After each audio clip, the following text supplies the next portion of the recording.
কিসের ভালোবাসা? সবসময় শুধু পাগলামি করে গেছো। তুমি আমাদের এই রিলেশনশিপের জন্য কি করছো? আব্বুকে কনভিন্স করছি। আব্বুকে কোন কি? তো কি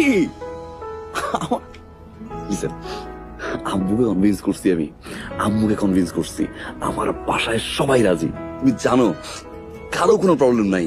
আমি এই জন্যই আসছি তোমার সাথে কথা বলতে, যে আমার ফ্যামিলি কনভিন্স করছে আর তোমার ফ্যামিলি কনভিন্স করতে হবে। লিসেন, আমি ভুল করছি। ওই দিন আমার আসলে এত পাগলামি করা ঠিক হয় না। আমি কি করবো বলো? আমি যখন দেখছি যে তোমার কে জানি ফোন দিছে, ফোন দিয়ে বলছে আসো না কেন, তুমি বলছো যে এই তো আসছি, আমি মনে করছি তুমি ব্রেকআপ করে একটা মোটর সাইকেল। আমি সরি, আমি যে পাগলামি করছি, আমি তোমাকে ভালোবেসে করছি না, আমি তোমার সাথে থাকতে পারি, আমি তোমাকে ভালোবাসি। আমি কি করবো বলো? আমার তো দোষ নাই। আমি সরি, আমি এই ধরনের পাগলামি করবো না, আই প্রমিস। বাট এখন আমাদের এগুলো নিয়ে কথা বলার সময় না। এখন সময় হচ্ছে তোমার ফ্যামিলি কনভিন্স করা।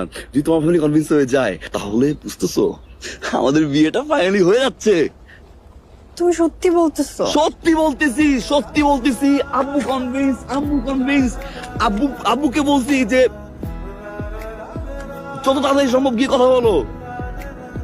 এবার যদি মিথ্যা বলছো? মিথ্যা না। আমি নিজে তোমার সিম তুলবো, সিম তুলে সবাইকে ফোন দিয়ে বলবো যে তুমি আমাকে বিয়ে করছো, তুমি আমার সাথে সংসার করছো, আর তুমি ওয়াশরুমে গেছো। মনে থাকে জানো? আচ্ছা, মনে থাকবে।